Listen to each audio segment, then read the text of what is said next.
1억.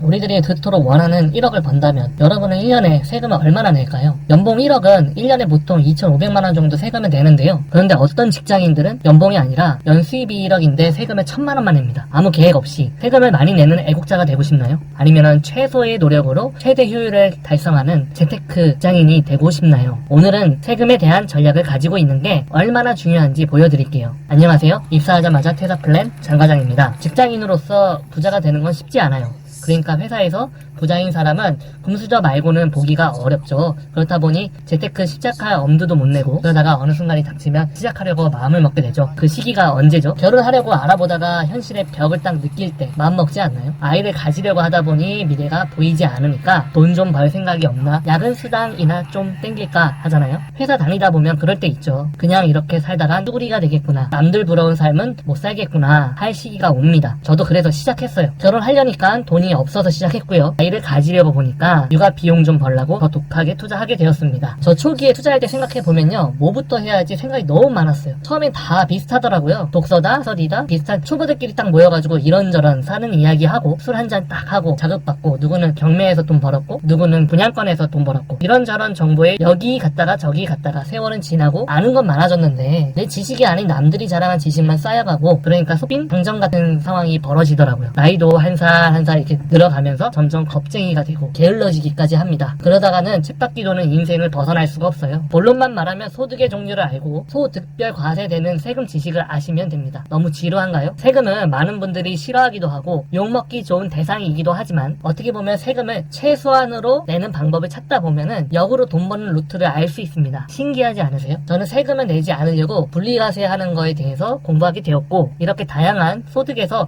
분리과세가 되는 것을 알게 되었습니다. 일단 개인이 버는 소득에 대해서는 세금은 이렇게 매겨지는데요. 이자 소득과 배당 소득, 우리가 흔히 말하는 금융소득이라고 하고요. 회사에서 월급 받는 근로소득, 개인 사업자별로 받는 사업소득이 있고요. 복권, 강의료와 같은 기타 소득이 있습니다. 연금소득은 국민연금과 같은 공적연금이 있고, 개인연금, 퇴직연금 같은 사적연금이 있어요. 임대소득은 말 그대로 부동산으로 인해 발생하는 월세 소득을 말하고요. 오피스텔, 지식산업센터, 상가가 대표적인 상품입니다. 이렇게까지가 종합소득 과세 항목입니다. 여기 안에서는 이런 종합소득 세율을 적용합니다. 직장인이면 이런 것들 다 합산해가지고 종합소득세 납부해야 합니다. 그리고 다른 소득이 있죠. 바로 양도소득하고 퇴직소득입니다. 이것들은 분류과세인데요. 종합소득으로 세율을 매기지 않고 따로따로 과세를 합니다. 양도소득의 경우 부동산 차익이 대표적인 예이고요. 이렇게 또 과세가 되죠. 퇴직소득은 퇴직금이고, 근속기간이나 일시수령이냐 아니면 연금수령이냐에 따라서 달리 과세가 되고 있어요. 그 다음 아셔야 하는 거는 중요한 개념인 분리과세인데요.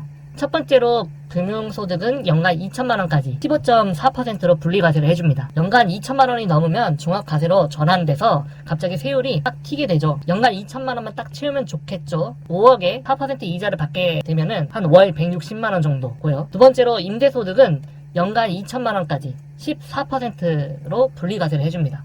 이것 또한 5억에 4% 월세를 받으면 되겠죠? 이것도 한 월 160만원 정도 되는 걸로 아시면 됩니다. 세 번째가 이제 연금소득인데요. 연간 1,500만원까지는 저율과세를 합니다. 수령 시기에 따라 3.3%에서 5.5%까지 적용이 되고요. 연금 수령을 55세부터 10년간 나눠받으면 개인연금은 1억 5천까지 모으면 굉장히 효율적이겠죠. 이 세 가지 소득은 다행히 분리과세여서 연 5천만원만 넘어가도 24% 세율이니까요. 3.4%, 14%, 3에서 3.3%에서 5.5%까지 분리과세 되면 각각가 완전 개이득이겠죠. 잘 따라오고 계시죠? 다시 정리를 해보면 개인은 종합소득과세하고 분류과세가 있고, 거기에 7가지 소득이 있는 거예요. 여기에 분리과세 항목을 보고 효율적인 소득을 목표로 딱 삼으면 최적의 직장인 소득 목표가 설정되는 겁니다. 금융소득 2천, 임대소득 2천, 연금소득 1,500, 도합 5,500만원을 효율적으로 분리과세를 적용받고 나머지는 종합소득세를 내는 것이 세금의 측면에서 가장 효율적으로 돈을 버는 방법이 되겠습니다. 제 연봉이 만약 연금 수령 시작하는 55세에 5천 정도 되면 연 1억이 넘는 돈을 최소한의 세금을 내게 됩니다. 저는 최소한 이렇게 현재 목표를 설정하고 투자를 감행하고 있는데요. 추후에 제 포트폴리오도 한번 공개토록 하겠습니다. 어떤가요? 생각이 좀 달라지셨나요? 저 같은 경우에는 처음 이 개념을 보고 굉장히 충격을 받았습니다. 이런 다양한 소득이 있는지도 모르고 개인의 종합소득이 굉장히 세율이 높구나라는 것을 알게 되었습니다. 또한 분리과세를 보면서 보너스 트랙 같은 느낌을 받았어요. 마치 개인연금, 퇴직연금, 세액공제와 같은 느낌을 받았습니다. 정부에서 팍팍 밀어주는 거잖아요. 무조건 해야 됩니다. 생애 최초 보금자리 대출 같은 느낌이죠. 이 영상 보신 여러분들은 일단 목표를 소득의 기준으로 한번 삼아보세요. 그리고 생각의 틀을 한번 여러 가게를 해보세요. 저는 임대소득, 사업소득도 내고 있고요. 법인도 따로 운영하고 있습니다. 저 개념을 알고 벌어진 변화들이에요. 제가 겪은 변화들에 대해서 구체적인 투자 로드맵도 제작 중이니 고정 댓글 확인하시고 이벤트 참여하세요. 완성되면 무료로 보내드리겠습니다. 입사하자마자 퇴사 플랜, 말로만 떠드는 이야기보다는 실제로 행하고 효과가 있는 투자법만 알려드리겠습니다. 구독하셔서 퇴사 계획을 같이 짜보시고 스스로가 행복한 시간으로부터 자유로운 삶을 사시길 진심으로 응원합니다.